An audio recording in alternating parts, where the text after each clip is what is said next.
guys, welcome to my channel. My name is ReadingBear and I hope you are ready for some more stories. And today, we'll take a look at some new legal advice content. If you enjoyed my content, please don't forget to subscribe to my channel and post some bear emojis in the comment.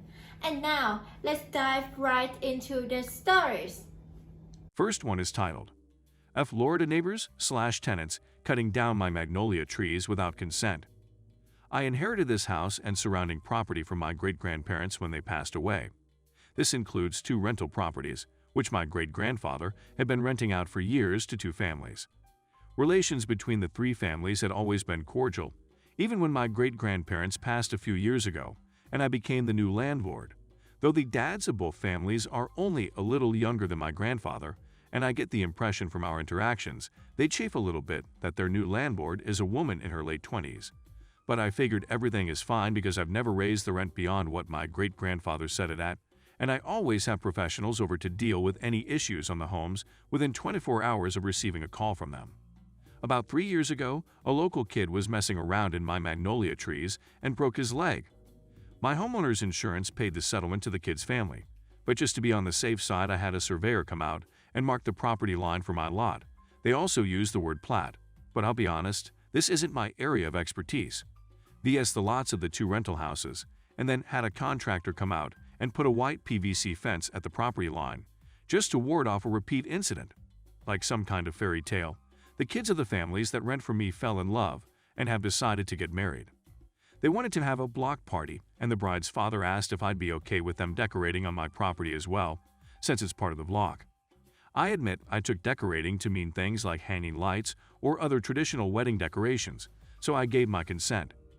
This morning, I woke up to the sound of chainsaws and went outside to discover the parents of the bride and groom were cutting down my magnolia trees.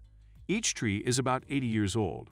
This house was purchased as a wedding present for my great-grandmother, and they planted magnolias there when they got married. If my great-grandmother had lived, she'd be turning 100 next year, because they didn't match the bride's aesthetic vision. I told them to stop immediately. I didn't give them permission for that, and I was going to call the police. They stopped, but when I went inside to grab my cell, they started up again.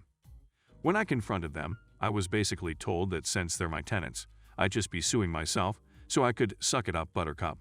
I admit, I was more than a little intimidated by a group of men with chainsaws.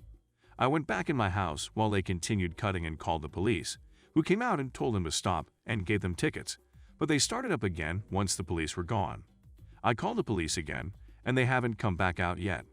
I've also already called an arborist friend of mine, I'm a florist, to come out and do an assessment immediately.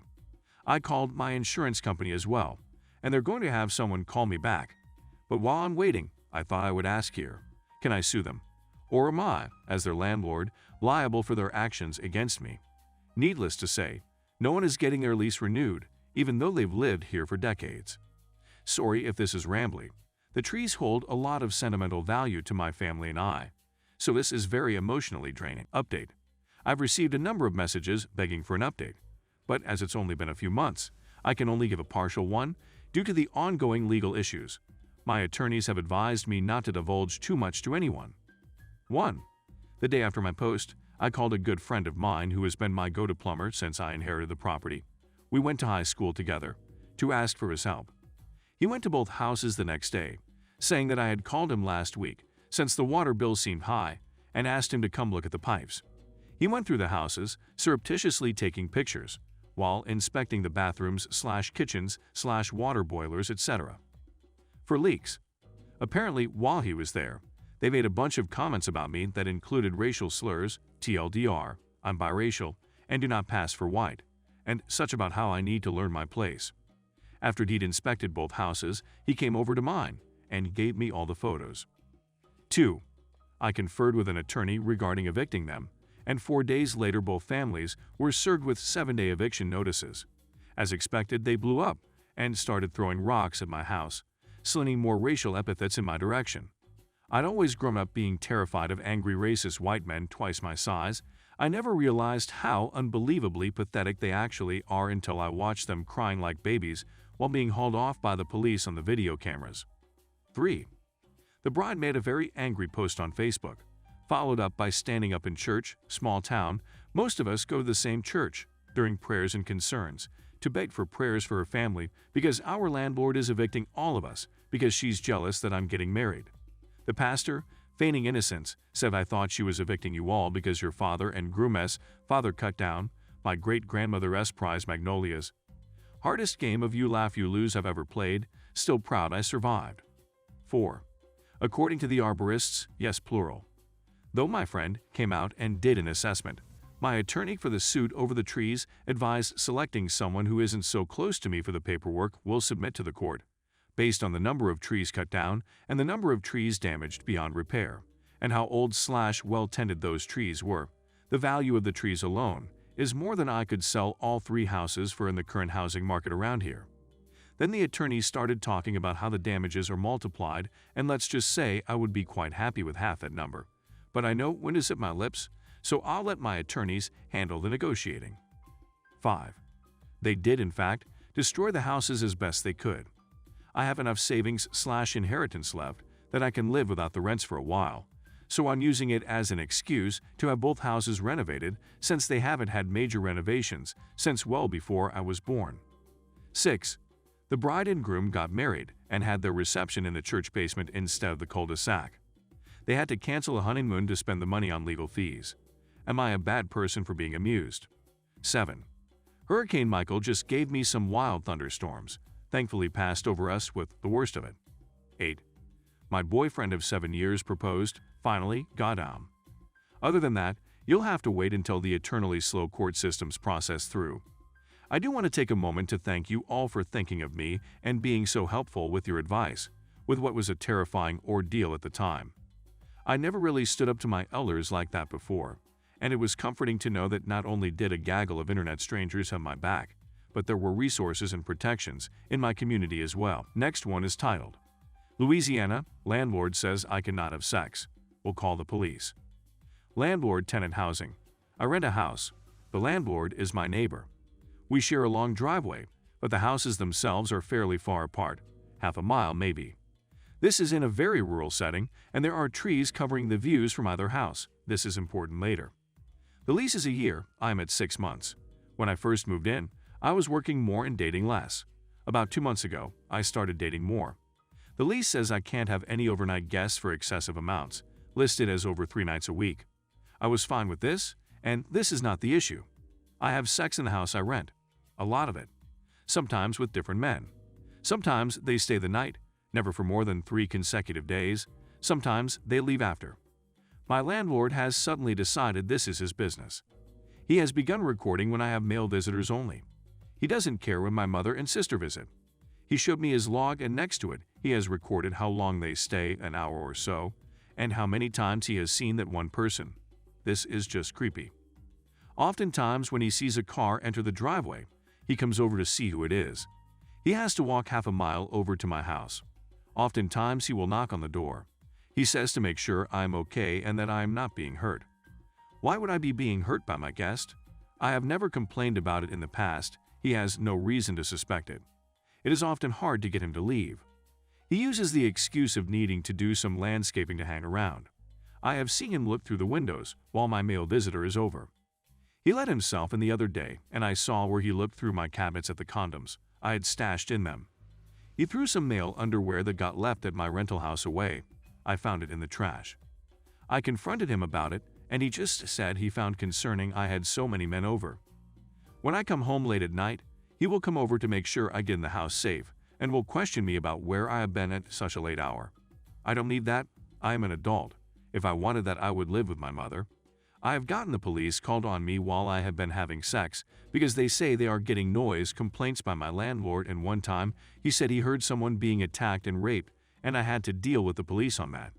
Edit. Oftentimes I haven't even been having sex. It was just a male friend visiting. There is no way he could hear my normal sexual activities in a different house that far away. He won't let me break the lease. He wants me to not have sex in the house. Do I have any rights here? Update. I thought I'd do an update since there are some people still commenting on my post. I read the comments and I thank you for your advice and your worry about my safety. Your points were valid, and I appreciate all the help you gave. I took the day off work to deal with the issue. Last night I packed some things and went to stay with some family until I can figure out what to do. I didn't tell him I was leaving, but I will continue to pay rent, of course, until this is all sorted out. I met with him this morning in person, with my father and brother present, to discuss the issue and whether I could break the lease early. He declined. I asked him to no longer worry about my sexual activity and to not visit without notice. I had already found a lawyer that could meet with me that morning, so I then went to see him. He gave me advice on how he could help, and I will be taking him up on that. The landlord should be receiving some letters soon. My father and brother went through the house with me to look for cameras and such. We found one seemingly disconnected camera in the garage that the landlord said was used for security purposes by the last tenant. We didn't find any cameras. Looking through my stuff, I found a few intimate items missing that were still there before I left last night. I can't prove he took them. I didn't confront him about them. He came over while we were searching for the house and asked what we were doing. My father told him to leave, and the landlord threatened to call the police if my father and brother didn't leave. I told him fine, and I would leave with them. As we were leaving, I offered to pay 3 months' rent right there if he would let me out of the other 3 months. He declined. Like I said, I am staying with family. I have all the stuff I should need for a bit, and I don't plan on returning to that house until the issue is resolved. Next one is titled, "Hit Mailbox. Trying to work it out with owner, but he wants to charge me for his inconvenience. About a month and a half ago, I hit a mailbox due to bad weather and to avoid collision with the car in front of me. I gave the mailbox owner my insurance information, but later told him that I would settle up with him myself. The mailbox was perfectly fine. It is an older mailbox with some rust, but not something caused by the accident. The only damage I caused was to the post. The owner is asking $200 to replace the post, the mailbox, and the labor to install. I told him I wouldn't pay to replace the mailbox, as I only am liable to replace exactly what was damaged, and I would give him $100 to cover a post, concrete, and labor. After I told him that, he said that he was inconvenienced because he had to go to the post office for 2 weeks to get his mail after I hit his mailbox.